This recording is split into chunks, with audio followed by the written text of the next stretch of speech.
أعوذ بالله من الشيطان الرجيم. بسم الله الرحمن الرحيم. ياسين والقرآن الحكيم إنك لمن المرسلين على صراط مستقيم. تنزيل العزيز الرحيم لتنذر قوما ما أنذر آباؤهم فهم غافلون. لقد حق القول على أكثرهم فهم لا يؤمنون. إنا جعلنا في أعناقهم أغلالا فهي إلى الأذقان فهم مقمحون. وجعلنا من بين أيديهم سدا ومن خلفهم سدا فأغشيناهم فهم لا يبصرون. وسواء عليهم أنذرتهم أم لم تنذرهم لا يؤمنون.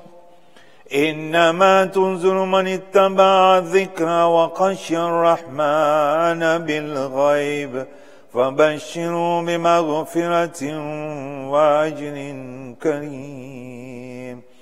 إنا نحن نحيي الموتى ونكتب ما قدموا وآثارهم وكل شيء أحصيناه في إمام مبين.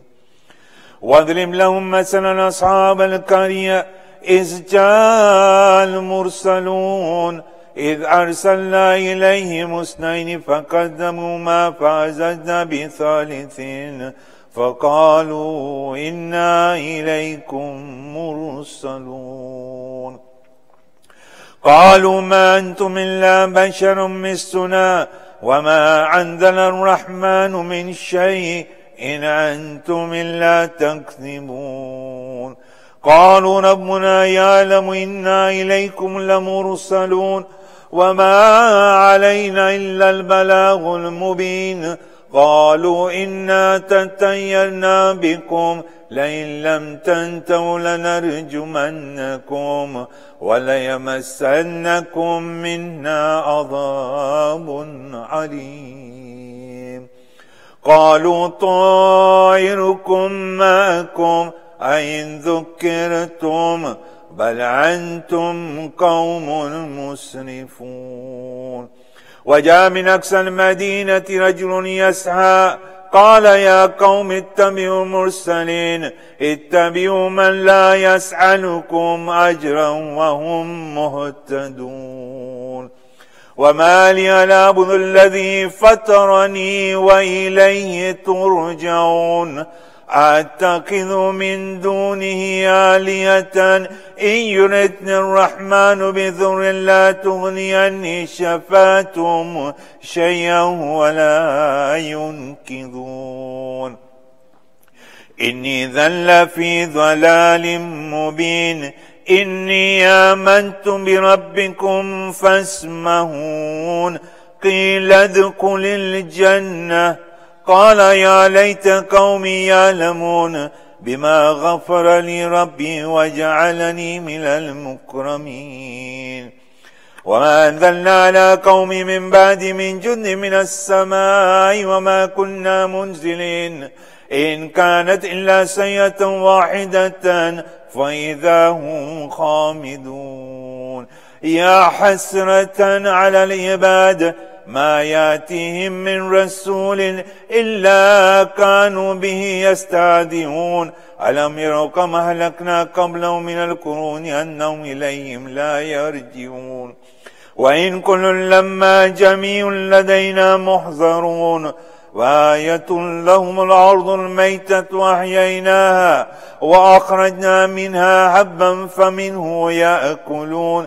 وجعلنا فيها جنات من نخيل وعناب وفجرنا فيها من العيون ليأكلوا من ثمره وما عملته أيديهم أفلا يشكرون.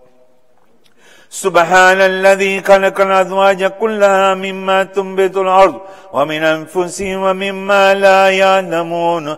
وآية لهم الليل نسلخ منه النهار فإذا هم مظلمون والشمس تجري مستقر لها ذلك تقدير العزيز العليم والقمر قدرناه منازل حتى عاد كالعرجون القديم لا الشمس ينبغي لها أن تدرك القمر ولا الليل سابق النهار وكل في فلك يسبحون وآية لهم أنا حملنا ذرية في الفلك المشحون وخلقنا لهم من مثله ما يركبون وإن نشاء نغرقهم فلا صريخ لهم ولا هم ينقذون إلا رحمة منا ومتاع إلى حين وإذا قيل لهم اتقوا ما بين أيديكم وما خلفكم لعلكم ترحمون وما تأتيهم من آية من آيات ربهم إلا كانوا عنها معرضين وإذا قيل لهم انفقوا مما رزقكم الله قال الذين كفروا الذين آمنوا أنؤتم من لو يشاء الله أطعمه إن أنتم إلا في ضلال مبين ويقولون متى هذا الوعد إن كنتم صادقين ما ينظرون إلا سيئة واحدة تأخذهم وهم يخصمون فلا يستطيعون توصية ولا إلى أهلهم يرجعون ونفخ في الصور فإذا هم من الأجداث إلى ربهم ينسلون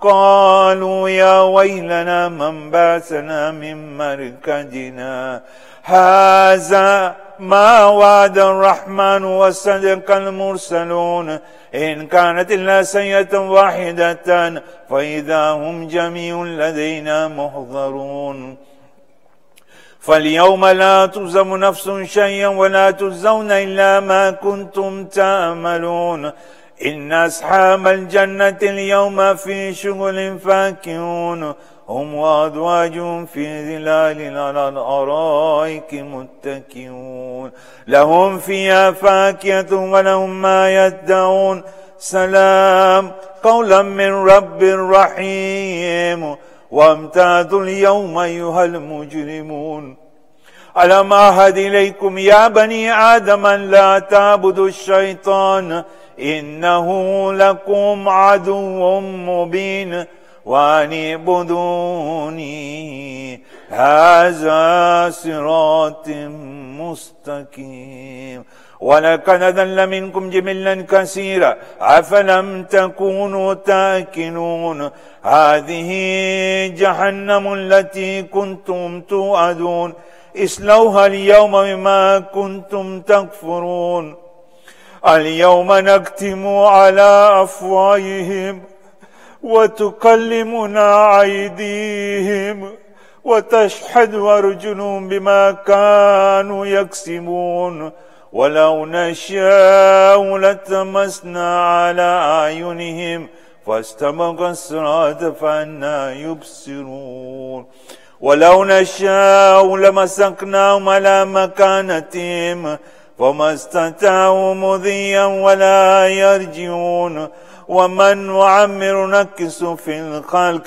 أفلا يأكلون وما لم نعشر ما ينبغي له إن هو إلا ذكر وقرآن مبين لينذر من كان حيا ويهك القول على الكافرين أولم يروا أنا خلقنا لهم مما عملت أيدينا أنعاما فهم لها مالكون وذللناها لهم فمنها ركوب ومنها يأكلون ولهم فيها منافع ومشارب أفلا يشكرون واتخذوا من دون الله آلهة لعلهم ينصرون لا يستطيعون نصرهم وهم لهم جند محضرون فلا يحزنك قولهم إنا نعلم ما يسرون وما يعلنون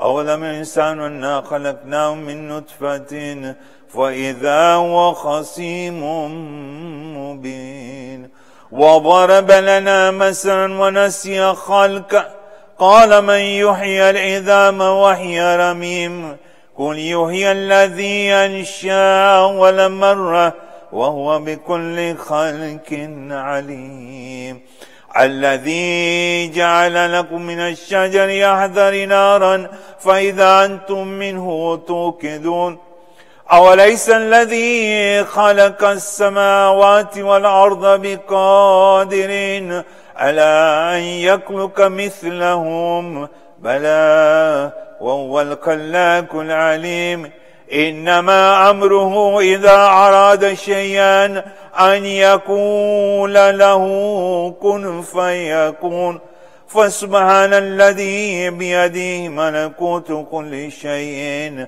وإليه ترجعون سبحان ربك رب العزة عما يصفون وسلام على المرسلين والحمد لله رب العالمين اللهم صل على محمد وآل محمد سورة المباركة الفاتحة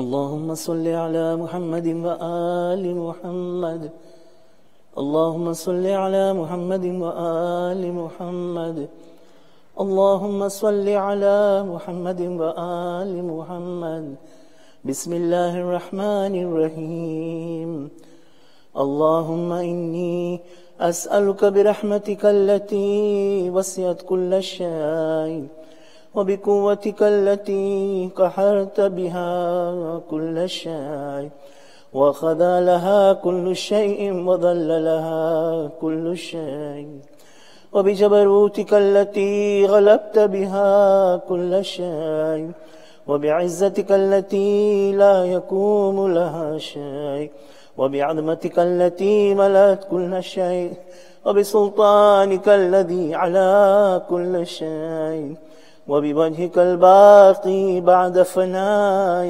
كل شيء وبأسمائك التي ملأت أركان كل شيء وبعلمك الذي أحاط بكل شيء وبنور وجهك الذي أضاء له كل شيء يا نور يا قدوس يا أول الأولين ويا آخر الآخرين اللهم اغفر لي الذنوب التي تهتك العصام اللهم اغفر لي الذنوب التي تنزل النقم اللهم اغفر لي الذنوب التي تغير النعم اللهم اغفر لي الذنوب التي تحبس الدعاء اللهم اغفر لي الذنوب التي تقطع الرجاء اللهم اغفر لي الذنوب التي تنزل البلاء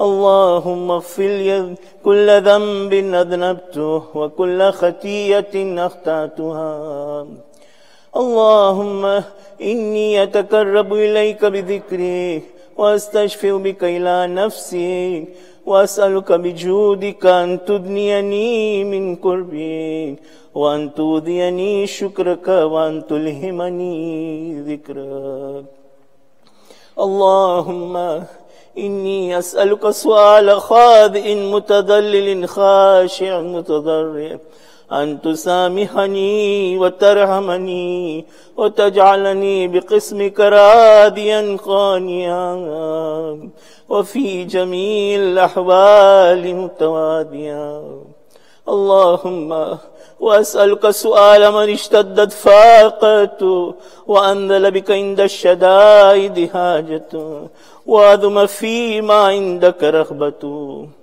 اللهم عظم سلطانك وعلى مكانك وخفي مكرك وظهر أمرك وغلب قهرك وجرت قدرتك ولا يمكن الفرار من حكومتك. اللهم لا أجد لذنوبي غافرا ولا لكبائحي ساترا ولا لشيء من عمل القبيح بالحسن مبدلا غيرك. لا إله إلا أنت سبحانك وبحمدك ظلمت نفسي وتجرأت بجهلي وسكنت إلى قديم ذكرك لي ومنك علي. اللهم مولاي كم من قبيح سترته وكم من فاده من البلاء أقلته وكم من إثار وقيته وكم من مكروه دفعته وكم من ثناء جميل لسوهلا له نشرته.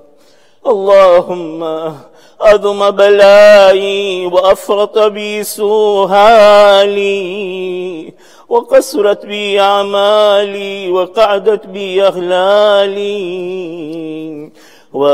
وحبسني النفع بعد عملي وخدعتني الدنيا بغرورها ونفسي بخيانتها ومطالي. يا سيدي فأسألك بعزتك أن لا يحجبنك دعائي سوء عملي وفعالي ولا تفضحني بخفي ما اطلعت عليه من سري ولا تواجلني بالعقوبة على ما عملته في خلواتي من سوء فعلي وإساءتي ودوام تفريطي وجهالتي وكثرة شهواتي وغفلتي. وكن اللهم بعزتك لي في كل الأهوال رعوفا وعلي في جميع الأمور يطوفا. إلهي وربي من لي غيرك أسأله كشف ضري والنذر في أمري. إلهي ومولاي أجريت علي حكما اتبعت فيه هوى نفسي ولم أحترس فيه من تدين عدوي فغرني بما أهوى وأسأده على ذلك القضاء فتجاوزت بما جرى علي من ذلك بعد حدودي وخالفت بعد أوامري. فلك الحمد علي في جميع ذلك ولا حجة لي فيما جرى علي فيه كذاك وألزمني حكمك وبلاغك. وقد أتيتك يا إلهي بعد تقصيري وإسرافي على نفسي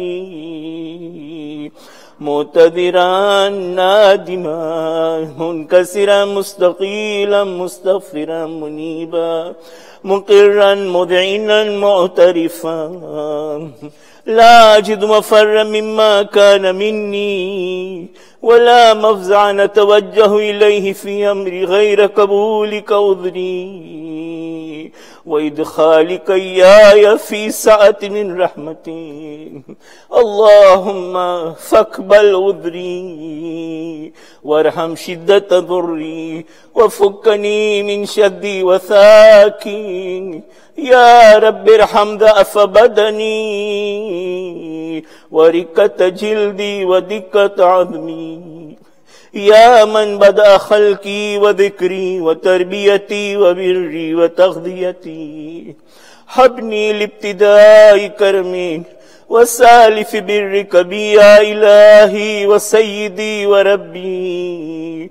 أتراك مؤذبي بنارك بعد توحيدي وبعد من طوى عليه قلبي من معرفتي ولهج به لساني من ذكري واعتقده ضميري من حبي وبعد صدق اعترافي ودعائي خاضعا لربوبيتك هيهات أنت أكرم من أن تضيع من ربيت أو تبعد من أدنيت أو تشرد من آويت أو تسلم إلى البلاء من كفيته ورحمت. وليت شعري يا سيدي وإلهي ومولاي أتسلط النار على وجوه خرت لعظمتك ساجدا وعلى ألسن نطقت بتوحيدك صادقا وبشكرك مادحا وعلى قلوب اعترفت بإلهيتك محققا وعلى ضمائر هوت من العلم بك حتى صارت خاشعا وعلى جوارح سعت إلى أوطان تعبدك طائعا وأشارت باستغفارك مذينا ما هكذا الظن بك ولا أخبرنا بفضلك عنك يا كريم يا ربي وأنت تعلم ضعفي عن قليل من بلاء الدنيا وعقوباتها وما يجري فيها من المكاره على أهلها على أن ذلك بلاء ومكروه قليل مكسوه يسير بقاء قصير مدته فكيف احتمال لبلاء الآخرة وجليل وقوع المكاره فيها وهو بلاء تطول مدته ويدوم مقامه ولا يخفف عن أهلي لأنه لا يكون إلا عن غضبك وانتقامك وسخطك وهذا ما لا تقوم له السماوات والأرض يا سيدي فكيف لي وأنا عبدك الضعيف الذليل الحقير المسكين المستكين يا إلهي وربي وسيدي ومولاي لأي الأمور إليك أشكو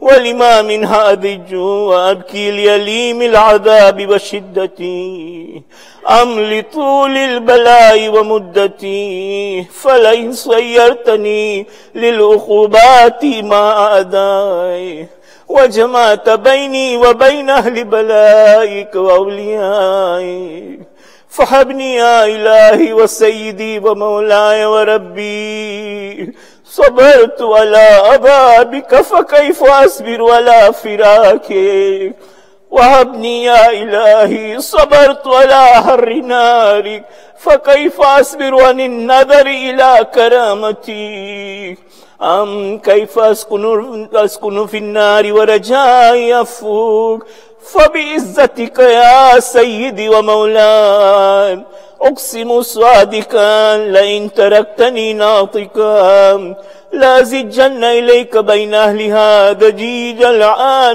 العاملين ولا أصرخن إليك صراخ المستصرخين ولأبكين عليك بكاء الفاقدين ولو نادينك أين كنت يا ولي المؤمنين يا غاية آمال العارفين يا غياث المستغيثين يا حبيب قلوب الصادقين ويا إله العالمين أفتراك سبحانك يا إلهي وبحمدك تسمع فيها صوت عبد مسلم سجن فيها بمخالفته وذاك تعمادى بها بمعصيته وهبس بين أطباقها بجرمه وجريرته وهو يذج إليك ضجيج معمل لرحمته ويناديك بلسان أهل التوحيد ويتوسل إليك بربوبيته. يا مولاي فكيف يبقى في العذاب وهو يرجو ما سلف من حلمي؟ أم كيف تؤلمه النار وهو يعمل فضلك ورحمتك؟ أم كيف يخرقه لهيبها وأنت تسمع صوته وترى مكانه؟ أم كيف يشتمل عليه ذفيرها وأنت تعلم ضعفه؟ أم كيف يتكلكل بين أطباقها وأنت تعلم صدقه؟ أم كيف تزجره زبانيتها وهو يناديك يا رب؟ أم كيف يرجو فضلك في عتقه منها فتتركه فيها؟ هيهات ما ذلك الظن بي ولا المعروف من فضلي ولا مشبه لما عاملت به الموحدين من برين وإحسانك، فباليقين أكتو لولا ما حكمت به من تعذيب جاهدين وقضيت به من إخلاد معاندين لجعلت النار كلها بردا وسلاما وما كان لأحد فيها مكرا ولا مكاما، لكنك تقدست أسماؤك أقسمت أن تملاها من الكافرين من الجنة والناس أجمعين وأن تخلد فيها المعاندين، وأنت جل ثناؤك قلت مبتديا وتطولت بالإنعام متكرما، أفمن كان مؤمنا كمن كان فاسقا لا يستوون. إلهي وسيدي فأسألك بالقدرة التي قدرتها وبالقضية التي هتمتها وحكمتها وغلبت من عليه أجريتها أن تهب لي في هذه الليلة وفي هذه الساعة كل جرم أجرمت وكل ذنب أذنبت وكل كبيه أسررت وكل جهل عملته كتمته وأعلنت أخفيته وأظهرت وكل سيئة أمرت بإثباتها الكرام الكاتبين الذين وكلتهم بحفظ ما يكون مني وجعلتهم شهودا علي مع جواره وكنت أنت الرقيب علي من ورائهم والشاهد لما خفي عنهم، وبرحمتك أخفيت وبفضلك سترت وأن توفر حظي من كل خير أنزلت أو إحسان فضلت أو رزق بسطت أو ذنب تغفر أو خطأ تستر. يا ربي يا ربي يا رب يا إلهي وسيدي ومولاي ومالك رزقي، يا من بيده ناصيتي، يا عليما بضري ومسكنتي، يا خبيرا بفقري وفاقتي. يا ربي يا ربي يا رب أسألك بحقك وقدسك وعظم صفاتك وأسمائك أن تجعل أوقاتي من الليل والنهار بذكرك معمورا وبخدمتك موصولا وأعمالي عندك مقبولا، حتى تكون أعمالي وأورادي كلها وردا واحدا وهالي في خدمتك سرمدا. يا سيدي يا من عليه مؤبلي، يا من إليه شكوت أهوالي، يا ربي يا ربي يا رب، قوي على خدمتك جواره، واشدد على العظيمة جوانه، وهب لي الجد في خشيتك والدوام في الاتصال بخدمتك، حتى أسرح إليك في ميادين السابقين، وأسري إليك في الماردين، واشتاق إلى قربك في المشتاقين، وأدنو منك دنو المخلصين، وأخافك مخافة الموقنين، واجتمع في جوارك مع المؤمنين. اللهم ومن أرادني بسوء فارد، ومن كادني فكيد، واجعلني من أحسن عبيدك نصيبا عندك، وأقربهم منزلة منك، وأخسهم ذلفة لديك، فإنه لا ينال ذلك إلا بفضلك، وجد لي بجودي، وعطف علي بمجدك، واحفظني برحمتك، واجعل لساني بذكرك لهجا، وقلبي بحبك مطيما، ومن علي بحسن إجابتي، وأكلني يسرتي، واغفر زلتي، فإنك قضيت على عبادك بعبادتك، وأمرتهم بدعائك، وضمنت لهم الإجابة، فإليك يا رب نسبت وجهي، وإليك يا رب مددت يدي، فبعزتك استجب لي دعائي، وبلغني مناي، ولا تقطع من فضلك رجاء، واكفني شر الجن والإنس من عداء، يا سريع الرضا اغفر لمن لا يملك إلا الدعاء، فإنك فعال لما تشاء، يا من اسمه دواء، وذكره شفاء، وطاعته غنى، ارحم من رأس ماله الرجاء، وسلاحه البكاء، يا سابغ النعم، يا دافع النكام، يا نور المستوحشين في الظلام، يا عالما لا يعلم، صل على محمد وآل محمد، وافعل بي ما أنت أهله، وصلى الله على رسوله والأئمة الميامين من آله، وسلم تسليما كثيرا كثيرا.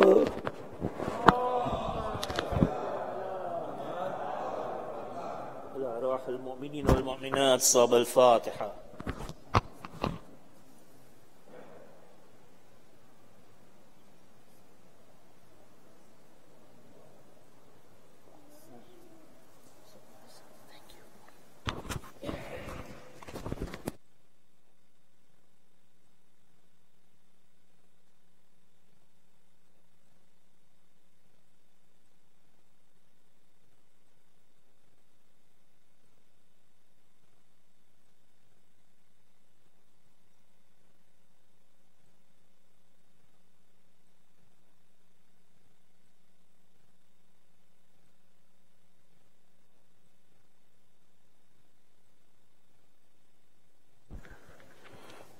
محمد وآل محمد صلوات.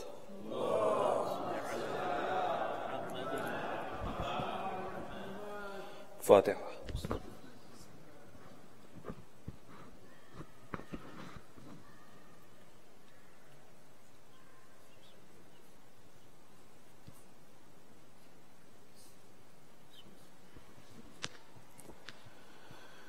कहाँ जाए आखिर बयाबान हर سو شکستہ ہے پہلو اکیلی ہے زہرا ہے رونے پہ پہرا مصائب کا صحرا اکیلی ہے زہرا در فاطمہ کو جلایا ہے تم نے کیا وعدہ اپنا بھلایا ہے تم نے تماچے نہ مارو مسلمانوں جاؤ علی کو بلاؤ اکیلی ہے زہرا شکستہ ہے پہلو شکستہ ہے پہلو اکیلی ہے زہرا بیاں کس جا کر کروں درد اپنا ہے غیروں کی دنیا نہیں کوئی اپنا کوئی جا کے بابا سے کہہ دو یہ جا کر کہ لے جاؤ آ کر اکیلی ہے زہرا اے لخت جگر اے حسن ابن حیدر یہ نانا کے پہلو میں سونے نہ دے گر تم آ جانا پہلو میں سو جانا میرے بقی میں یہاں پر اکیلی ہے زہرا ہے رونے پہ پہرا مصائب کا صحرا اکیلی ہے زہرا شہ کربلا نے کہا رو کے ماں سے یہ مظلوم بیٹے نے مظلوم ماں سے اکیلا ہوں میں بھی اکیلی ہے زینب اکیلے ہیں بابا اکیلی ہے زہرا سرے مرگ اختر تھا زہرا کا نوحہ کب آؤ گے مہدی کب آؤ گے بیٹا خدا کے لیے اب یہ پردہ ہٹا دو چلے آؤ آؤ اکیلی ہے زہرا شکستہ ہے پہلو اکیلی ہے زہرا پر محمد وآل محمد صلوات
Per Muhammad wa ali Muhammad salawat.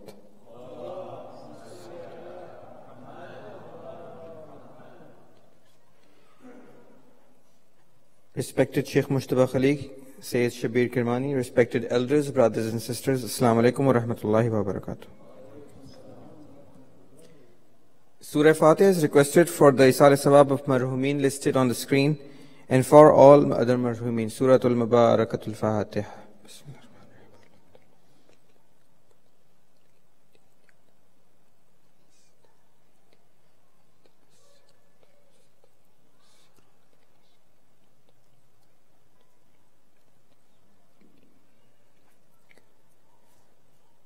Ayah Amma Yujib is requested for the names listed on the screen and for all those in need here and elsewhere. Bismillah ar-Rahman ar-Rahim. Amma yujibul mustarra iza da'ahu wa yakshifu as-su. Amma yujibul mustarra iza da'ahu wa yakshifu as-su. Amma yujibul mustarra iza da'ahu wa yakshifu as-su. أَمَّن يُجِيبُ الْمُضْطَرَّ إِذَا دَعَاهُ وَيَكْشِفُ السُّوءَ أَمَّن يُجِيبُ الْمُضْطَرَّ إِذَا دَعَاهُ وَيَكْشِفُ السُّوءَ صلوات.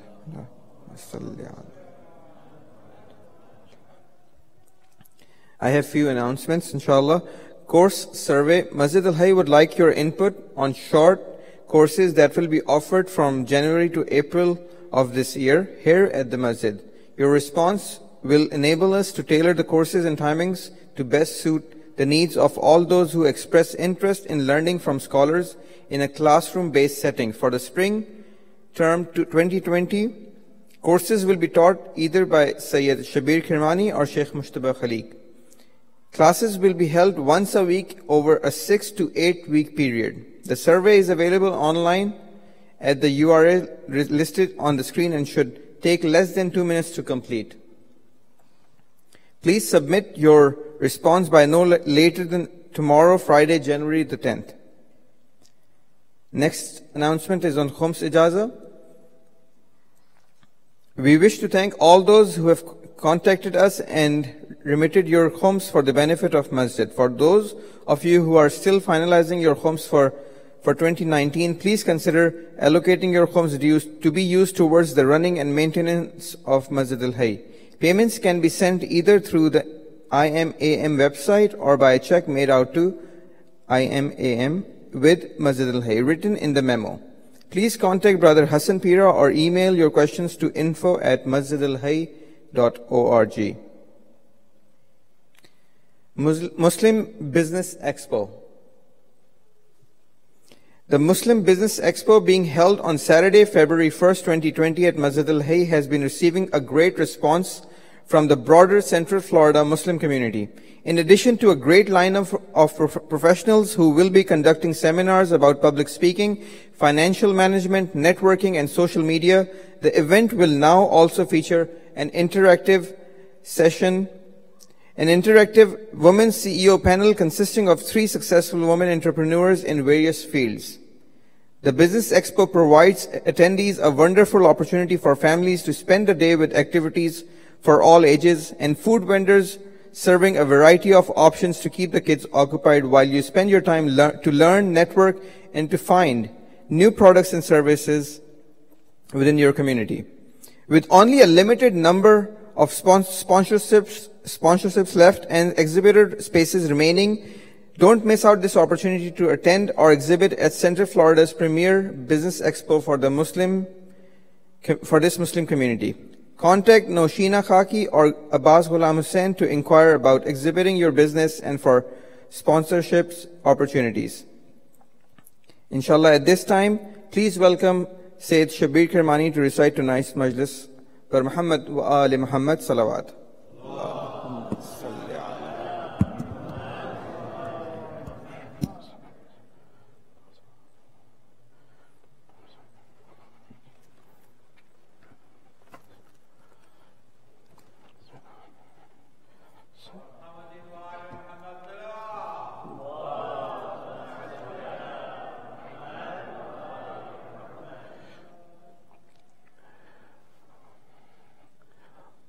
رحم الله من قرأ سورة المباركة الفاتحة.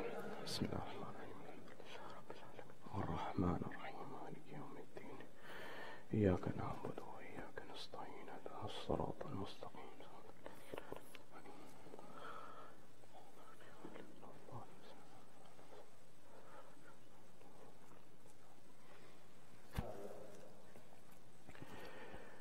أعوذ بالله من الشيطان اللعين الرجيم. بسم الله الرحمن الرحيم. وفوض أمري إلى الله إن الله بصير بالعباد ولا حول ولا قوة إلا بالله العلي العظيم. حسبنا الله ونعم الوكيل ونعم المولى ونعم النصير. والصلاة والسلام والتحية والإكرام على الرسول المسدد المصطفى الأمجد المحمود الأحمد الذي سمي في السماء بأحمد وفي الأرض بأبي القاسم محمد. اللهم صل وعلى أهل بيت الطيبين الطاهرين المعصومين المظلومين المنتجبين الذين أذهب الله عنهم الرجس وطهرهم تطهيرا. اللهم صل.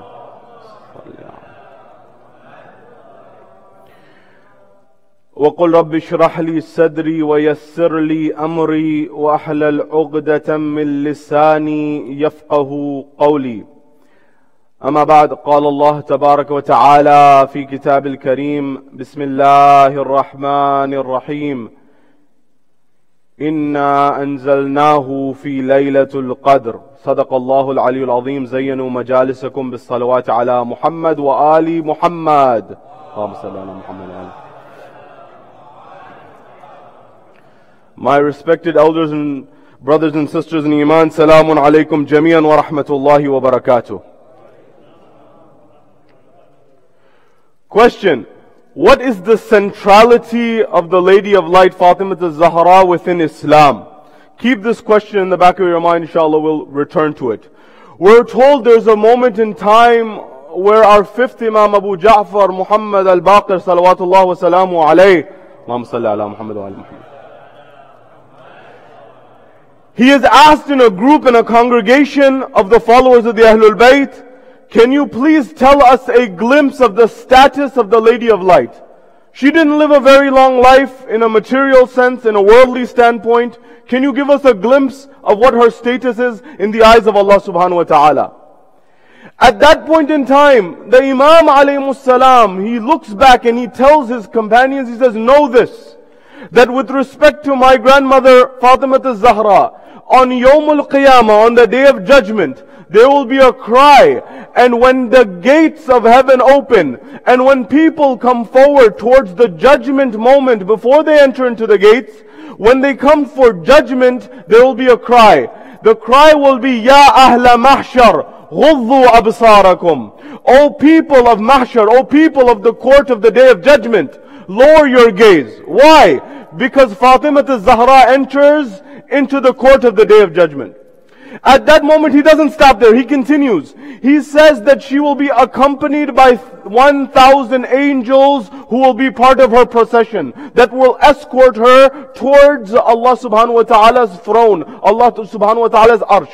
When she gets there, the Imam alayhi salam is saying, when she gets there, Allah subhanahu wa ta'ala will convey the message that Fatima, look and see and pick out, the word is in the hadith, pick out, who are your Shia for you to take them into Jannah.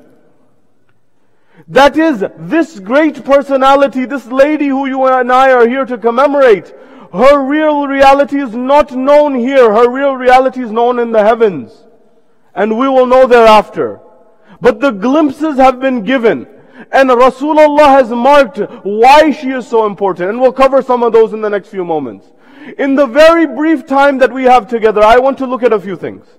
I want to look at who is Fatima Zahra at a tertiary level, at a glance level, at a surface level. What is important about her life and how can we understand her?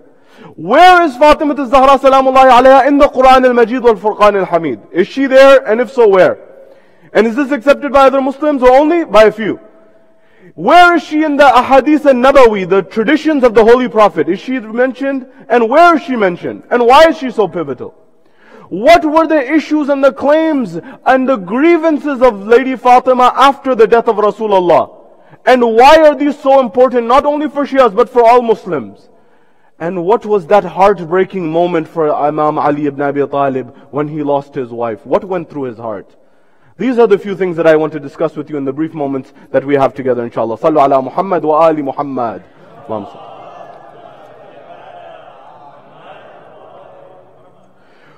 We are told the Lady of Light, she was named Fatima. But this was not from Rasulullah directly. It was from Allah subhanahu wa ta'ala. Fatima, what does it mean? It comes from the root word Fatima. Fatima meaning what? Fatima literally in Arabic is the root word to put a stop to something. By this definition alone, we would not know what Fatima means or what Fatima means in this context.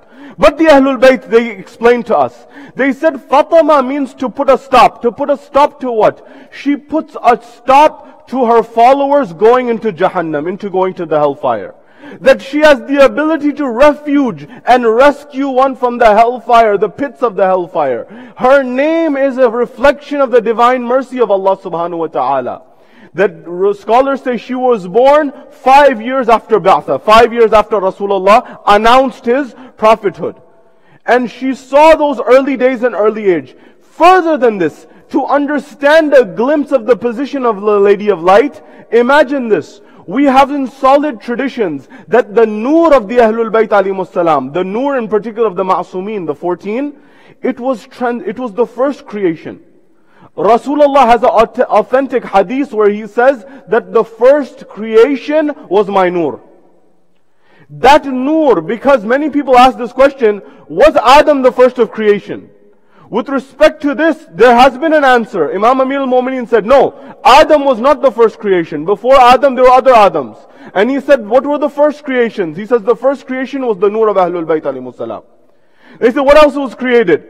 Then he continued and he said, with respect to understanding what were those creations, there was the nur of the Ahlul Bayt alayhimus salam. Then he said the angels and the jinn had been created by Allah subhanahu wa ta'ala. They said, what else? A creation called Nasnas.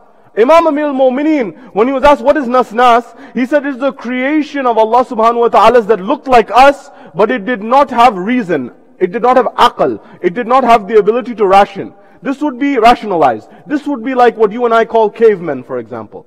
We are Homo sapiens before us. There were Homo erectus and there were other cavemen. Nonetheless, the first tradition we know, the first creation of Allah subhanahu wa ta'ala was the Prophet. From that nur split, and it split to Ali ibn Abi Talib, and it split to the Ahlul Bayt alayhimus salam. But once they were created, and this material world came into existence, what happened? Because we know in the material world, the first creation was Adam. So what happened? Allah subhanahu wa ta'ala sent the nur of the Ahlul Bayt through the loins and the generations of Adam all the way up to the Ahlul Bayt. But how? But here's the question. Did the lineage and the line continue through Imam Ali of the Ma'sumin or through Lady Fatima? This is a question. The ulama have given the answer. What happened was this nur of the 14 Ma'sumin continued from prophet to prophet up until Abdul Muttalib. Abdul Muttalib, the grandfather of Rasulullah, the grandfather of Imam Ali, that person who was the father of Abu Talib, the father of Abdullah, he got the 14. When he got the nur of the 14, it split from him.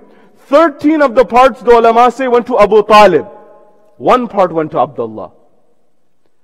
When that one part went to Abdullah, there was an arrangement that was done by Allah subhanahu wa ta'ala for the birth of Fatima the Zahra. The angel Jibreel descended and said, Ya Rasulullah, Allah has commanded that you must separate yourself from Khadija for 40 days. And you must go in seclusion. And he did worship and ibadah. After this, there was heavenly food that was descended. Rasulullah ate the heavenly food. And then there was a command that you are to meet your wife. And you are to, at that moment, Lady Khadija, she says, I felt that there was this nutfa, they say, that the scholars say, that this, I felt the weight of Fatima to Zahra in my womb.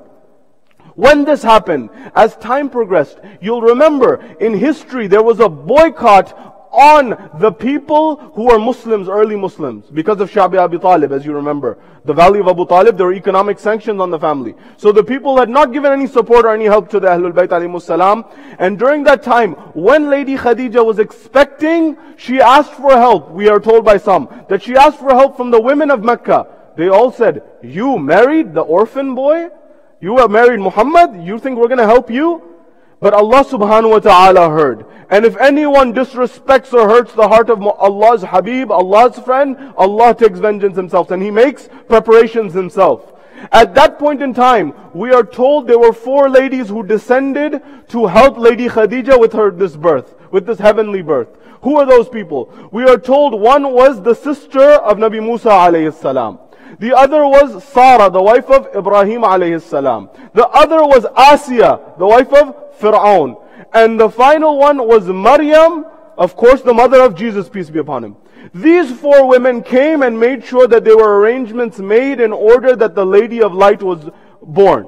When she was born, she progressed. It's not as if later in life she began helping. No. We have in traditions that Rasulullah, in the early days of Islam, he is in the vicinity of the Kaaba. He's right by the Kaaba. When he is right by the Kaaba, this Abu Jahl, who had caused many problems for Rasulullah, he comes and he takes the intestine of an animal and throws it on Rasulullah.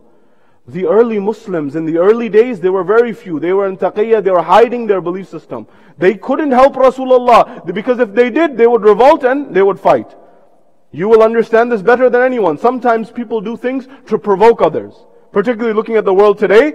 You go to the lion and you try to attack the lion, and the lion retaliates, and you try to say that, oh, I was the one who is defending myself. No, you are the one who provoked. At that point in time, when we come forward and look at this, they were provoking Rasulullah to attack. By the way, this is the same thing that happened with Ali ibn Abi Talib.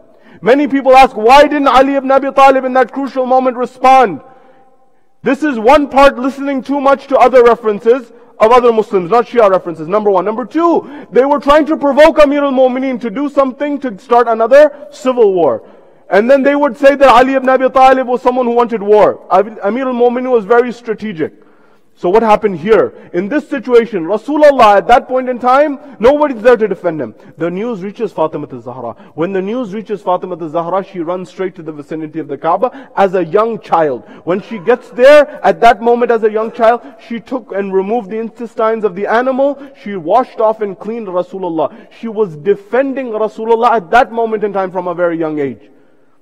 Because I tell you, many people come forward, where is Fatima? What's her significance? With respect to her significance, it's very clear. Let's come to the Quran first and foremost. This surah, with respect to the one that I've recited at the beginning, Surah Al-Qadr, which you and I are very familiar with.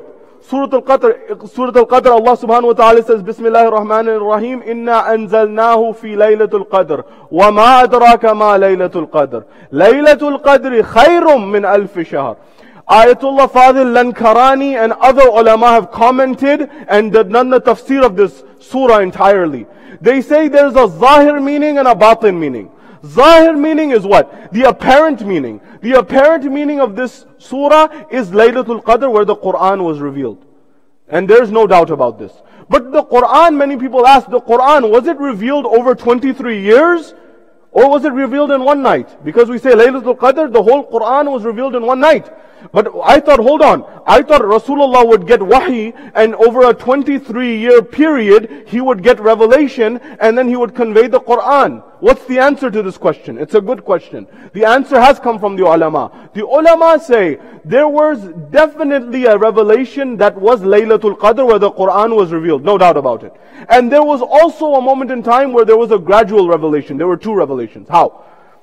The first revelation was the revelation of the Quran from the Arsh of Allah to Baytul Ma'mur, from Baytul Ma'mur down to the Arsh of Allah subhanahu wa ta'ala. How did this happen? You know this Kaaba of ours where we go for Umrah, for Hajj? What is that? Do you know that's a replica? That's a replica of what? It's a replica of Allah subhanahu wa ta'ala's house in the heavens. The Arsh, called Baytul Ma'mur. It is, according to historians and ulama, it is directly beneath.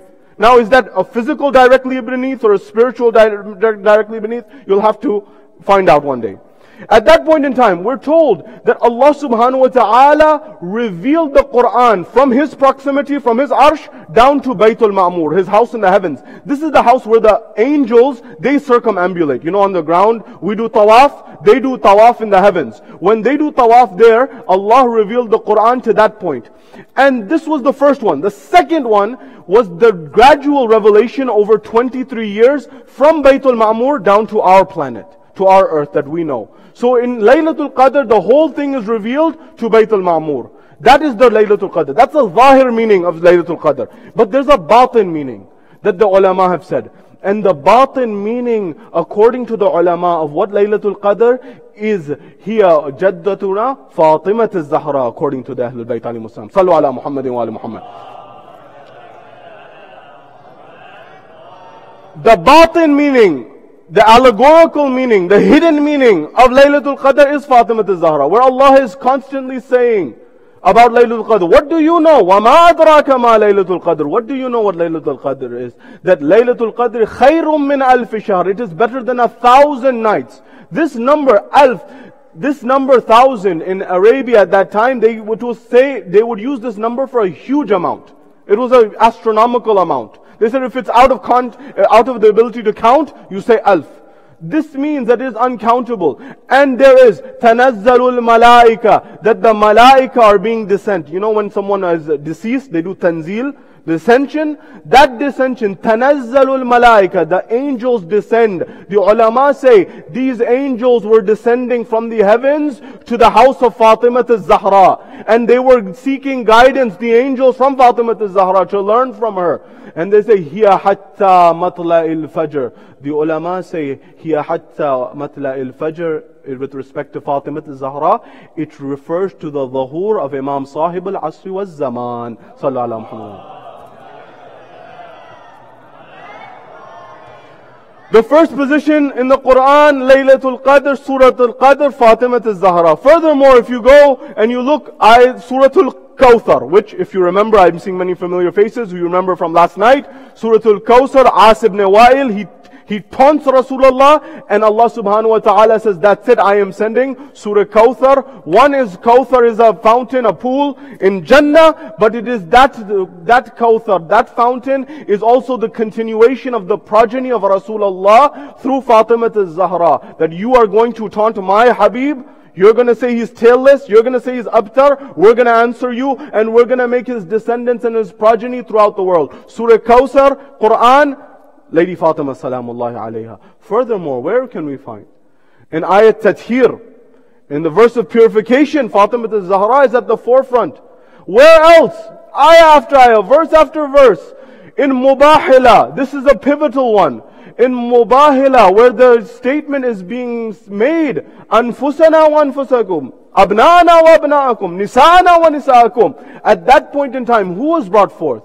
According to the ulama, with respect to Nisa'ana, there was no one except Fatima Zahra. Salamullahi alayha. Wa salli ala Muhammad. Wa salli ala. This is not to be taken lightly, because all of Rasulullah, besides Lady Khadija, all of Rasulullah's other wives were alive. He could have brought them, he didn't bring them. What is he indicating?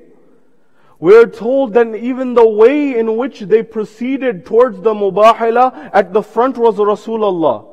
And he had Imam Hassan, Imam Hussein with him. And in the back was Imam Amir al-Mu'mineen. And in the middle was Lady Fatima Zahra. And wherever Rasulullah would put his foot, Fatima Zahra would put her foot. And wherever Fatima Zahra would put her foot, wherever Rasulullah had put it, Amir al-Mu'mineen would put his foot over that. Allah had made sure that He would make so much consideration of the hijab of Fatima Zahra that no one would even know what her footprints looked like. That is one direct meaning. There's an indirect meaning that the ulama say. That is the metaphorical meaning. That it is Fatima Zahra who connects nubuwat and imamat and encapsulates these, in order for us to understand who is she and what is her position. Ayah after ayah, verse after verse, I can go on. I will stop here in the interest of time. In a hadith, with respect to traditions of the Holy Prophet, what are those traditions? We are told in authentic traditions, Rasulullah would say, whenever I long for the smell and the scent and the fragrance of Jannah, of paradise, I smell Fatima. Allahu Akbar. One time Rasulullah is in the city in Medina, he's walking. They say, Ya Rasulullah, where are you going? He says, I'm going towards Jannah. Say, Ya Rasulullah, where are you going? Jannah? He said, you're going to the heavens? He said, no, here, Jannah, in this world, in this dunya. He said, where? He said, I'm going to the dar of Fatima Zahra. I'm going to the door of my daughter Fatima Zahra. That is Jannah on earth. Allahu Akbar, what they did. Allahu Akbar. I'm not there yet. At that point in time, we're told Rasulullah, he would smell the neck. In another tradition, whenever I longed for Jannah, I would smell the neck of my daughter Fatima Zahra. It reminds me of paradise. It reminds me of heaven. This was not to be taken lightly, because Rasulullah, they say whenever he would pass by an alley in Medina, for 3 days you could tell by the fragrance that Rasulullah had passed by. That's how much his body had fragrance. In fact, Rasulullah used to spend more on fragrance than on food. He said it's the one thing in which there's no israf. Furthermore, he said that we have in authentic traditions, to wear fragrance and recite salah 70 times, your ibadah is increased 70x. Easy fix for all of us, inshallah. At that point in time, this one is saying that if I want to long for the smell of paradise and Jannah, I smell Fatima Zahra. Not only this, but then he goes further. He says, Fatima bad'atum minni. Fatima is a part of me. Whoever angers her, angers me. Why did Rasulullah have to say the first part and the second part? Fatima is a part of me. It makes sense. Someone may say she is the daughter of Rasulullah because she was the daughter. In fact, let me answer a question as we go. Many times people ask, how many children did Rasulullah have? Because many people come forward and there's confusion on this issue. With respect to our view, there was Tahir and Qasim were his sons. They died in infancy. And then many people come forward and say there were 4 daughters. There was, for example, there was Lady Fatima, all Muslims accept. And then there are the others, Zainab, Kulsum, Ruqayya, these other 3. The answer with respect to our belief system is that these other 3 were not direct daughters of Rasulullah. They were daughters of the sister of Lady Khadija, Hala. Bibi Khadija had a sister by the name of Hala. She had 3 children, but they did live in the house of Rasulullah. But they were not biological siblings of Fatima Zahra. Rasulullah, that Kawthar that I talked about a moment ago, it continued. That lineage, that line continued through Fatima Zahra. Nonetheless, when we look at this, what's another aspect of understanding her position with respect to hadith? Hadith al-Kisa. This is something that is very monumental. Why? Because when you look at Hadith al-Kisa that we recite in our gatherings, and it's blessed, and it gives us blessings, there is a moment that the scholars look at and they say, this is particularly interesting. They say, what is that moment? They say that is that moment when Allah subhanahu wa ta'ala is introducing the Ahlul Bayt alayhimus salam. Where He says, Hum Fatima wa abuha wa ba'luha wa banuha. Sallu ala Muhammadin wa ali Muhammad. Who is He introducing them to? He is introducing them to the people of the Arsh, the people in the heavens. When you introduce someone, the ulama say, who do you use to introduce someone? If I know a brother here, for example, if I know brother Ali, and I am trying to introduce this brother to someone else, and he doesn't know any reference point. I'll say, for example, he was the president's son or cousin or some relative. Or somebody who has served in the community for many years. Somebody who's volunteered. You know that person? They say, yes, we know that person. Oh, he's related to him. That's how I share and I try to acquaint someone, introduce someone. The ulama say, Allah saying, Hum Fatima wa abuha wa ba'luha banuha. That this is Fatima, her father, her husband, her children. That Allah is saying that you know Fatima, who's better known in the heavens and less known in this dunya. You know the one who you go and you learn from, the angels. This is her husband, her father, her children. That means that Fatima Zahra is known more in the heavens than she is on earth. Sallu ala Muhammadin wa ali Muhammad.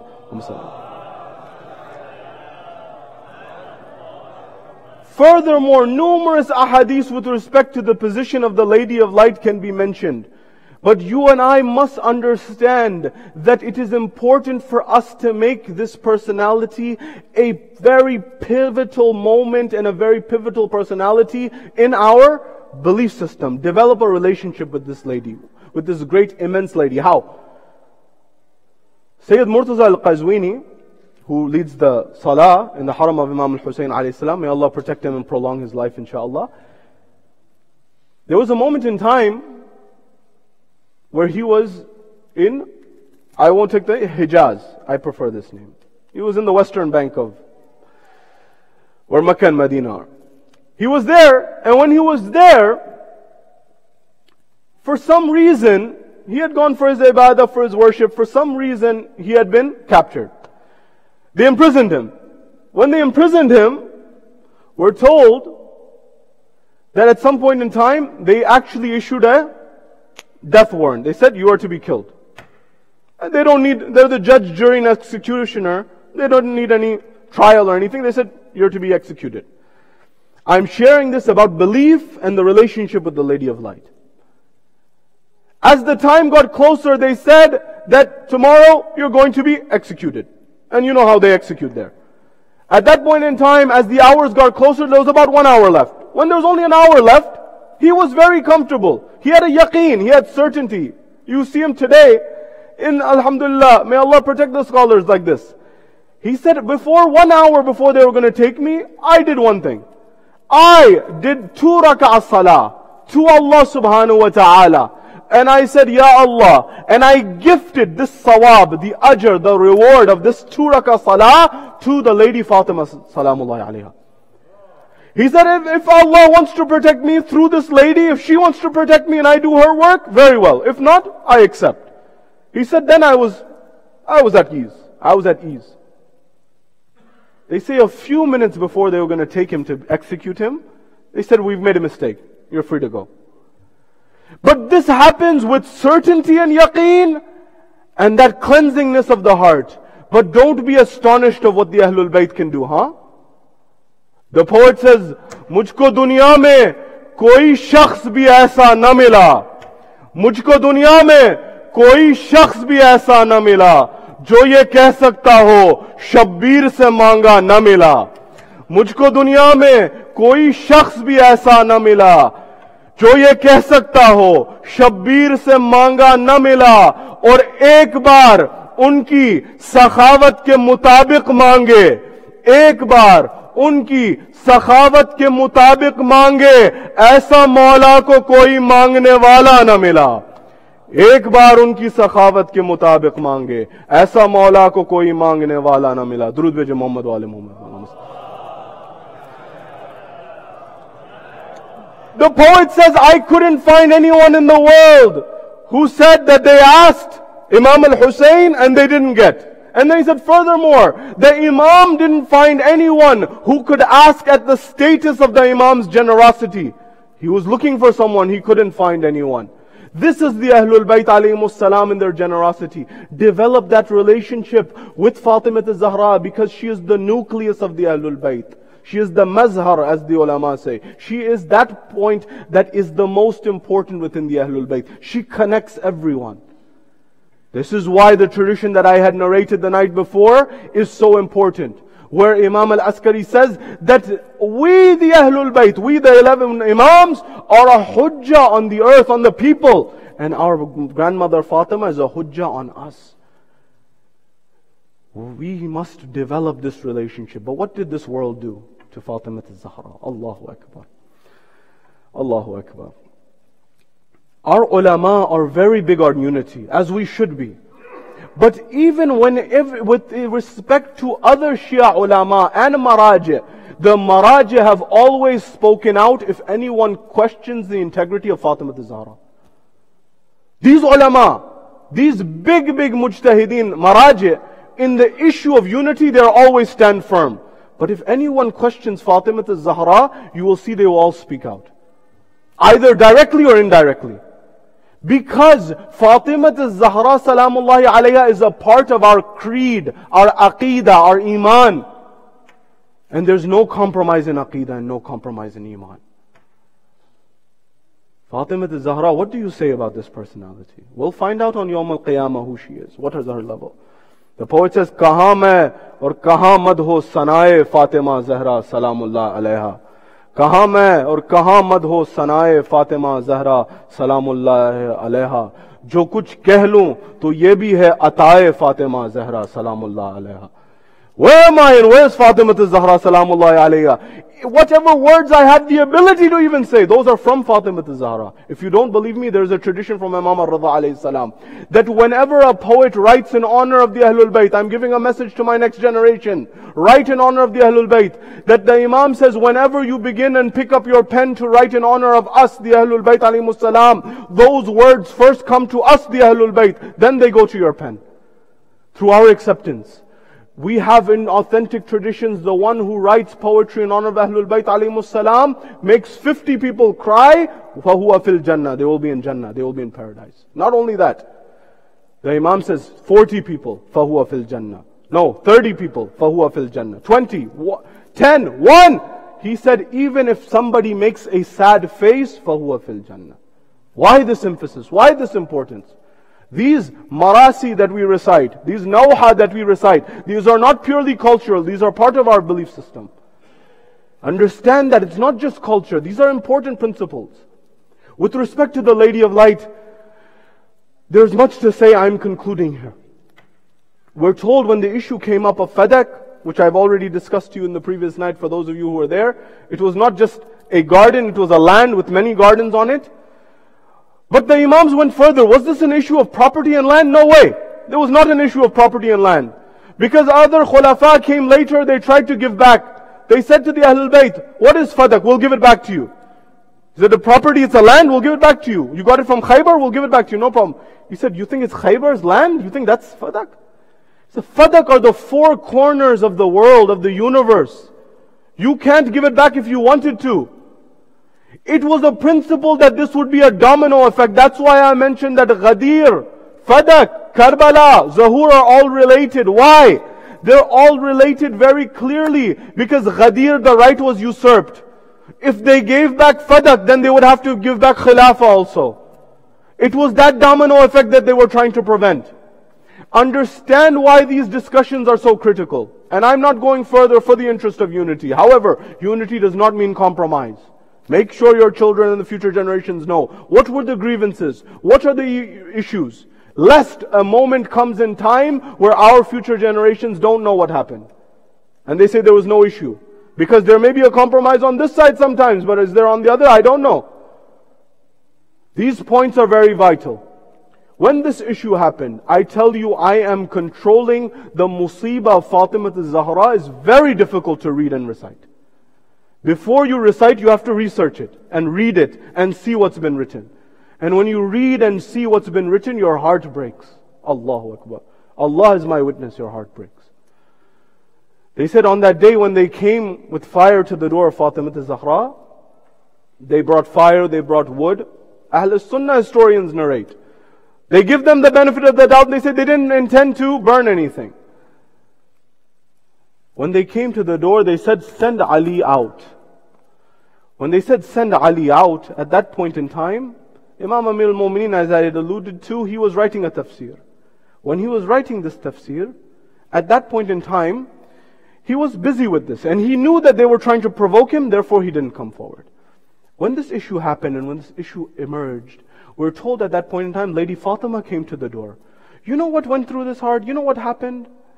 Imam Hassan alayhi salam was once asked after this tragedy, he said, what was the biggest calamity that ever faced you? What was the biggest tragedy that you ever faced in your life? And he was further asked, there are certain people in Medina, whenever you see them, you don't look at them, you look away from them. He says, do you know what went through my heart? You know what my biggest calamity was? I was but 7 years old when some people came to the door of my mother and they came with fire. He says, with my own eyes, I saw them slap my mother across her face. Allahu Akbar. Do you know what it says in the traditions? Allahu Akbar. 6 people struck Fatima Zahra on her face. And the names are written also. Qunfud, the servant of the second Khalifa. The man himself. Others were also mentioned by name. They struck my mother Fatima Zahra on her face. No one asked me about that trauma. No one asked me what went through my heart as a child when I saw that situation and that scenario. At that point in time, when she says, in this house are Hassan and Hussein, they said, wa in, and let it be. So what? Let it happen. He at that point, when he said that, that's where this lineage, this allowed what Karbala took place, this allowed the foundations of Karbala to be laid. She would not let them come in. This lion put his foot on the ledge of the door, he pushed the door in. When he pushed the door in, there were some nails that were in the door, they struck Fatima Zahra in the stomach. At this point, Ayatollah Najafi Marashi, who I mentioned the night before, Ayatollah Najafi Marashi, who has the largest library in Asia, he had done numerous research after he died. The same one who said, make sure you never forget Khutbah Fatahiyya, never forget the Tasbih of Fatima, never forget all of these things. He made sure to focus on these. He tells his son. This same person, he says, at my final moments, he says in a writing they found after he died, he had a very close relationship with Imam Sahib al-Zaman, I won't go into it. In his final moments, we're told there's a moment in time where he sees a dream. In his writings he says, I saw a dream. In my dream, I see a musalla and there's someone sitting on the musalla. He says, when I approach the musalla, I get closer and I notice it's the Imam of my time. Ayatollah Najafi Marashi in his writing says, I notice it's the Imam of my time. I see he's crying blood on the musalla. When he's crying blood on the musalla at that point in time, he addresses me, he says, Syed Shahabuddin, that was the name of Ayatollah Najafi. He says, Syed Shahabuddin, do you see this in front of me? Syed looked down. Do you know what he saw? He saw 5 nails on the musalla. He says, Syed, do you know what these are? He says, my Imam, tell me, what are these? I don't know. He says, these were the nails that were in the door of Fatima Zahra. He says, these are the ones that protruded out and struck my grandmother. He says, I see these and I cry blood every night. This was what was going through the heart of the Imam. I'm leaving all of this. I want to tell you that moment when Ali and Fatima are departing. Allahu Akbar. Has there been a story of love such as Ali and Fatima in history? I have not found it. The love that was between these two husband and wife. Allahu Akbar. We are told when Lady Fatima is making the wasiyah to Imam Amir al-Mu'mineen, she says, Ya Ali, my husband, I am going to depart from this world soon. I want to make some wasiyah to you. Do you accept? He says, my wife, my beloved Fatima, tell me, what is your wasiyah? At that point in time, she says, my husband, Amir al-Mu'mineen, my first point that I want to tell you is that if I have been negligent, if there is some duty of a wife that I have not fulfilled for you, I have not looked after you properly, please forgive me. Imam Amir al-Mu'mineen begins to cry. He begins to say, Fatima, when have you ever neglected me? In fact, I would wish that you ask me for something that I can give you. She said, furthermore, I will leave. My children are very close to me. Oh Amir al-Mu'mineen, oh Ali, please be gentle with my children after I depart. Allahu Akbar. Imam Amir al-Mu'mineen's heart broke. At that point he said, Fatima, they are my children. She went further. She said, Ya Ali, number 3, there are certain people who I am upset with. Make sure that they are not in my janazah. Make sure they are not in my funeral. At that point in time, Amir al-Mu'mineen said, very well, Fatima, I will make sure of it. At that point in time, she said another thing that breaks the heart. What did she say? Amir al-Mu'mineen said, Fatima, what else? Tell me. Fatima Zahra said, Ya Ali, you will bury me. You will give me ghusl and kafan afterwards. I don't want anyone to know where I'm buried. But she said, Ya Ali, after I depart, come to my grave. Come every so often. Every few days come to my grave and give your salams to me. Do not forget me. Imam Amir al-Mu'mineen's heart broke. He began to cry. He said, Fatima, you have my promise, but I have a wasiyah to you as well. She said, what's the wasiyah? He said that I want to say something. Number 1, when you go from this world, give your salams to your father Rasulullah on my behalf and tell him what happened. Tell him what they did to you. Tell them what happened and what took place. She said, very well. He said, number 2, Fatima, when we married, I was poor, physically, materially, I didn't have much. I had a shield. I had a sword. I sold my shield. I married you, my wife. If there's anything that I couldn't do for you, please forgive your husband Ali. Fatima Zahra began to cry. She said, my husband, when have you not fulfilled your obligation to me?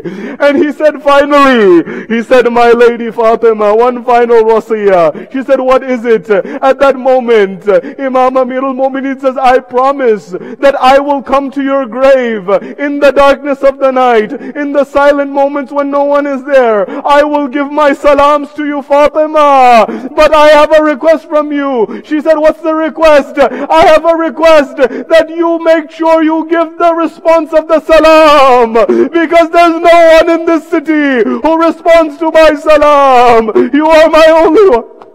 Allahu Akbar. Allahu Akbar, ajrukum ala Allah. Imam Amir al-Mu'mineen, he gave ghusl to Fatima al-Zahra. He buried Fatima al-Zahra. Ahadith say that in order that no one would find out, Imam Amir al-Mu'mineen had dug many false graves in Jannatul Baqi, so that people didn't know where she was buried. Because if they saw one new fresh grave, they would know that this was Fatima al-Zahra. At that point, he dug many different graves in order that no one knows. When the day broke, they came forward and they said, what's happened? They received the news that Fatima al-Zahra has died. According to traditions, there's a discrepancy. Some say it's 40 days after Rasulullah. Some say 75 days after Rasulullah. Some say 95 days after Rasulullah. But because it was secret, we don't know the exact days. When this happened, at that moment in time, they said, we want you to exhume Fatima, remove her and bury her when we are present. At that moment in time, Ali ibn Abi Talib, Haydar al-Karrar, he pulled out his sword. He said, if anyone comes towards the grave of Fatima and tries to exhume her body and remove her body, there will be so much blood in Medina, you won't be safe anywhere. They knew the lion had come out. They said, we won't fight. We won't do anything. They went away. But I want to tell you a final thing. When Amir al-Mu'mineen buried Fatima, do you know what happened? Ahadith tell us, he didn't go anywhere. He went straight to the grave of Rasulullah. Allahu Akbar. If you ever want to know how much the tragedy of Fatima al-Zahra broke the heart of Amir al-Mu'mineen, read what went through the heart of Amir al-Mu'mineen. He went to the grave of Rasulullah. He said, Assalamu alayka ya Rasulullah. Oh Rasulullah, accept my salams and accept that trust. Because when Fatima and Ali got married, Rasulullah said, Ali, I am giving you this trust, this amana, my daughter Fatima al-Zahra. Amir al-Mu'mineen said, Ya Rasulullah, your amana has been sent back to you. She is no longer with me. But Amir al-Mu'mineen says, this is that sorrow, this is that calamity, this is that tragedy which engulfs and encapsulates every other tragedy, every other calamity. Amir al-Mu'mineen says that after this tragedy, my patience has been exhausted. Ya Rasulullah, you will meet your daughter very soon. When you meet her, ask her what your ummah did to her. He said, Ya Rasulullah, Fatima leaving me, it has left me with joyless days and sleepless nights. He says, I am heartbroken. And he says, finally, Amir al-Mu'mineen says, Ya Rasulullah, if I leave here, it's not because I don't enjoy your company. Rather, I would have that I spend your company for the rest of my life. And if I stay with you and I spend time with you, it's not because I don't believe what Allah has promised. That whoever bears a patience, a difficulty with patience, Allah will reward them. It's neither of these two. I want your company and I also have sabr. But he said one line. He said, Ya Rasul, Allah, this is a heartbroken heart. I am totally broken. My Fatima has been taken from me. Ya Amir al-Mu'mineen, Ya Fatima al-Zahra, at least one final moment, Ya Amir al-Mu'mineen. You gave ghusl to Fatima. You gave kafan to Fatima. You went to Rasulullah and you gave your grievances as well. Come to Karbala. There is no ghusl, there is no kafan. Sayyid al-Shuhada, his ghusl is his blood, his kafan is the earth of Karbala. And whenever his children want to cry for him, there is a slap from Shimar and there is a slap from Al-La'in. ألا لعنة الله على القوم الظالمين وسيعلم الذين ظلموا أي منقلب ينقلبون إنا لله وإنا إليه راجعون صلى الله عليك يا رسول الله صلى الله عليك يا أمير المؤمنين صلى الله عليك يا فاطمة الزهراء سيدة النساء العالمين صلى الله عليك يا حسن المجتبى السلام على الحسين وعلى علي بن الحسين وعلى أولاد الحسين وعلى أصحاب الحسين ماتم حسين يا حسين يا حسين يا حسين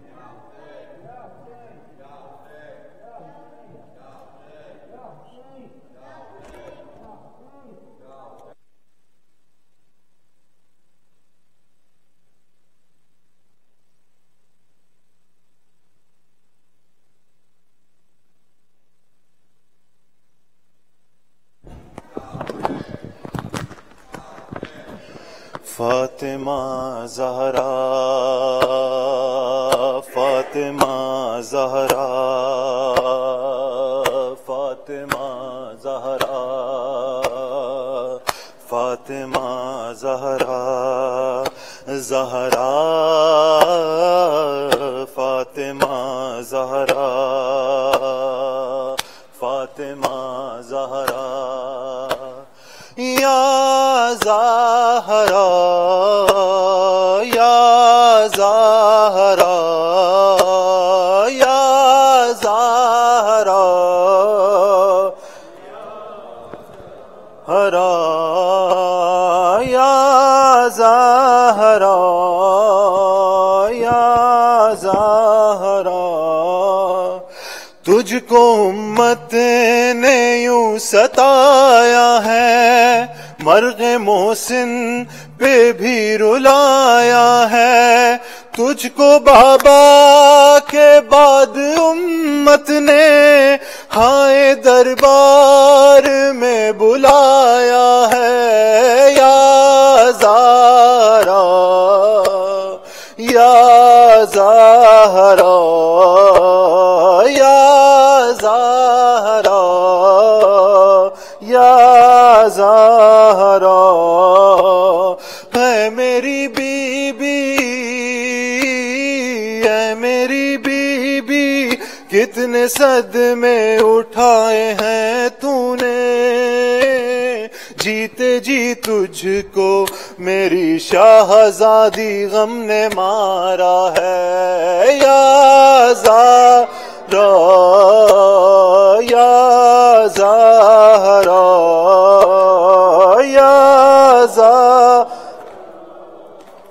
یا زہرا اے میری بیبی اے میری بیبی تیرے در پہ استغاثہ ہے تیرا ممنوع میری شاہزادی یہ جہاں سارا ہے یا زہرا یا زہرا یا زہرا ہرا تو ہمیں حفظ اور اما دے دے اپنی چادر کا سائبہ دے دے تیری قدرت میں کیا نہیں بی بی تو جسے چاہے دو جہاں دے دے یا زہرا یا زہرا یا زہرا یا اے میری بی بی، اے میری بی بی، آنسوؤں نے دعا مانگی ہے، تیری تسبیح ہی پڑھ کے دل نے تجھے پکارا ہے، یا زہرا یا زہرا یا زہرا یا زہرا، فرش مجلس پہ اور مصلی پر ہر جوان کہہ رہا ہے رو رو کر، ہم رہے نہ رہے میری بی بی، تا قیامت رہے غم سرور، یا زہرا یا زہرا یا زہرا یا زہرا، اے میری بی بی،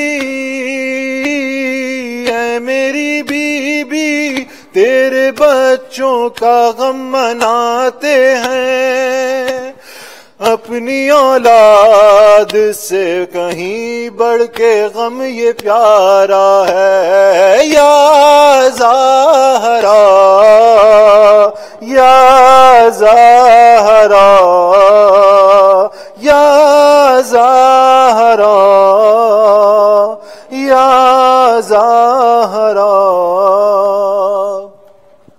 بی بی سید آپ کا پرسہ قبول کریں۔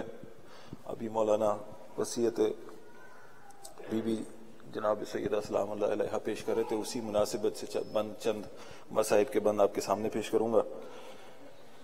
آج رخصت ہو رہی ہے تم سے زہرا یا علی، آج رخصت ہو رہی ہے تم سے زہرا یا علی،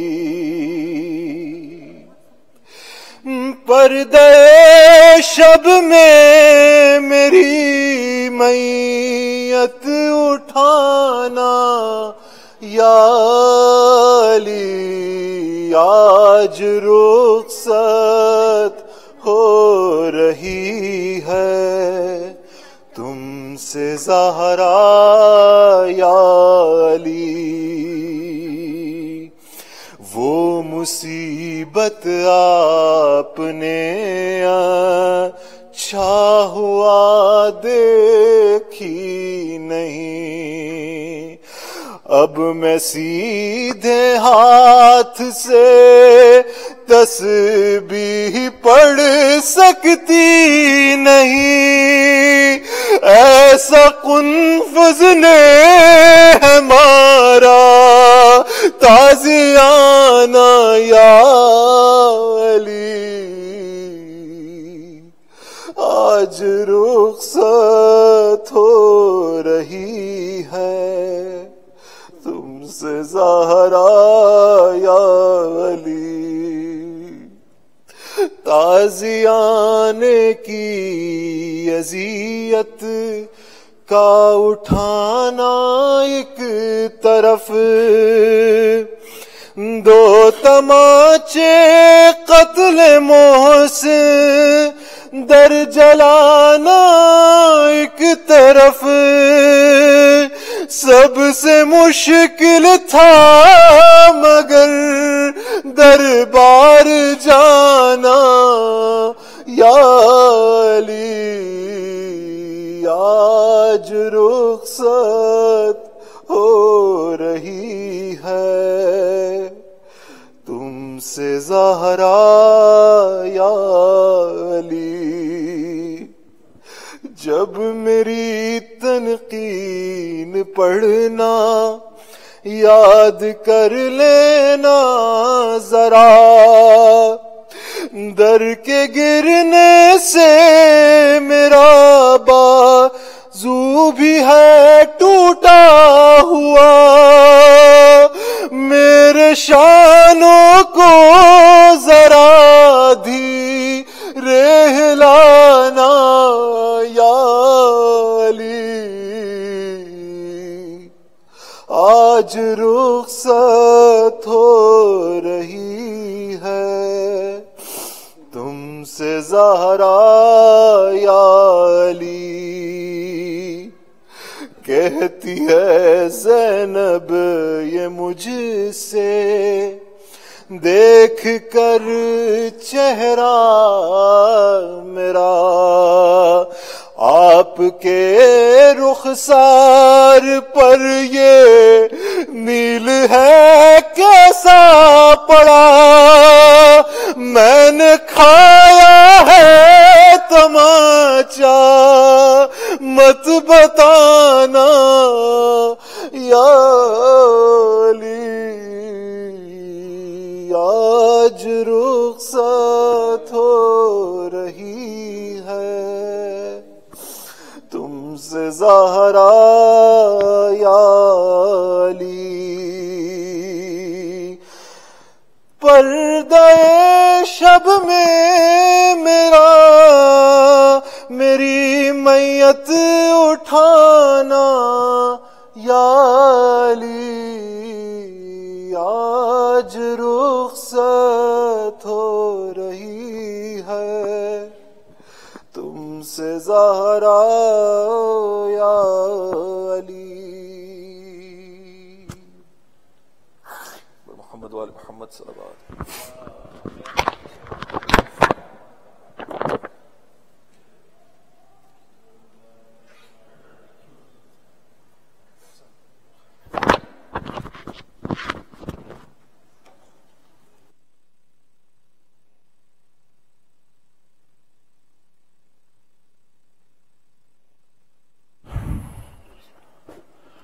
السلام عليك يا أبا عبد الله، السلام عليك يا ابن رسول الله، السلام عليك ورحمة الله وبركاته، السلام عليك يا وارث آدم صفوة الله، السلام عليك يا وارث نوح النبي الله، السلام عليك يا وارث إبراهيم خليل الله، السلام عليك يا وارث موسى كليم الله، السلام عليك يا وارث عيسى روح الله، السلام عليك يا وارث محمد حبيب الله، السلام عليك يا وارث علي الأمير المؤمنين عليه السلام ولي الله، السلام عليك يا ابن محمد المصطفى، السلام عليك يا ابن علي المرتضى، السلام عليك يا ابن فاطمة الزهراء، السلام عليك يا ابن خديجة الكبرى، السلام عليك يا صار الله وابن الصارح والوتر الموتور، أشهد أنك قد أقمت الصلاة وآتيت الزكاة وأمرت بالمعروف ونهيت عن المنكر، وأطعت الله ورسوله حتى أتاك اليقين، فلعن الله أمة قتلتك، ولعن الله أمة ظلمتك، ولعن الله أمة سميت بذلك فرضيت به، يا مولاي يا أبا عبد الله، أشهد أنك كنت نورا في الأصلاب الشامخة والأرحام المطهرة، لم تنجسك الجاهلية بأنجاسها، ولم تلبسك من مظلمات ثيابها، واشهد أنك من دائم الدين وأركان المؤمنين، واشهد أنك الإمام البر التقي الرضي الذكي الهادي المهدي، واشهد أنك الأئمة من ولدك كلمة التقوى وأعلام الهدى والعروة الوثقى والحجة على أهل الدنيا، وأشهد الله وملائكته وأنبياء ورسله أني بكم مؤمن وبيا بكم موقن بشرائع الدين وقواتيم عملي، وقلبي لقلبكم سلم وأمري لأمركم متبع، صلوات الله عليكم وعلى أرواحكم وعلى أجسادكم وعلى أجسامكم وعلى شاهدكم وعلى غائبكم وعلى ظاهركم وعلى باطنكم. السلام عليك يا ابن رسول الله، السلام عليك يا ابن نبي الله، السلام عليك يا ابن أمير المؤمنين، السلام عليك يا ابن الحسين الشهيد، السلام عليك أيها الشهيد وابن الشهيد، السلام عليك أيها المظلوم وابن المظلوم. لعن الله أمة قتلتك، ولعن الله أمة ظلمتك، ولعن الله أمة سميت بذلك فرضيت به. السلام عليك يا أولياء الله وأحباء، السلام عليكم يا أسفياء الله ووداء، السلام عليكم يا أنصار دين الله، السلام عليكم يا أنصار رسول الله، السلام عليكم يا أنصار أمير المؤمنين، السلام عليكم يا أنصار فاطمة سيدة نساء العالمين، السلام عليكم يا أنصار أبي محمد الحسن بن علي الولي الناصر الأمين، السلام عليكم يا أنصار أبي عبد الله، بأبي أنت وأمي طبتم وطابت الأرض التي فيها دفنتم وفزتم فوزا عظيما، فيا ليتني كنت معكم فأفوز معكم.